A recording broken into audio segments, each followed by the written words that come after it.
We're living in an era where comfort isn't just a feeling, it's become a consumer category, and no brand captures the feeling of comfort better than Jellycat. I only really discovered Jellycat when my son was about 6 months old. He got a gift, Gremlin, now simply known as Monster, and it's just kind of slept in his bed ever since, and he adores it.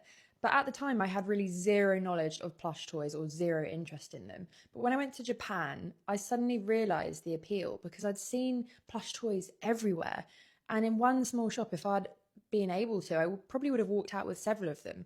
And it just got me thinking, why are adults suddenly so obsessed with soft toys? Because it's not just nostalgia. During the pandemic, we all experienced this big kind of emotional pause where we were stripped of routine and certainty. We nested and we looked for self-improvement and ways to optimize and soothe ourselves. But beneath all the hobbies and the productivity was this low, persistent feeling of anxiety.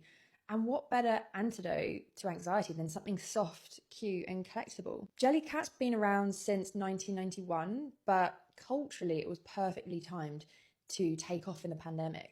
Soft enough to comfort, lots of personality, and it just slipped into the emotional gap between childhood and adulthood.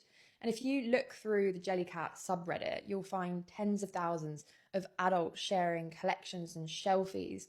And at some point, Jellycat's just stopped being about comfort and it's become more about showing people your inner world, showing people a glimpse of your identity. This is my collection. And this isn't just a UK thing. In China, collectible toys are a multi-billion-dollar industry. When a brand has a cultural moment like this, you can't just create it out of thin air. It has to form in the right circumstances. So what Jellycat has done really well was let the audience define what the brand meant during COVID.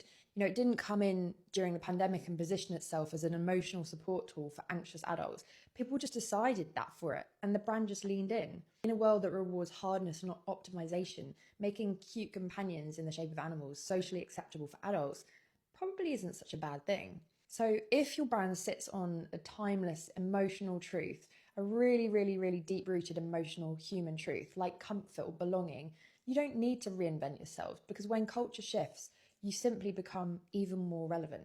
And that's exactly what happened to Jellycat.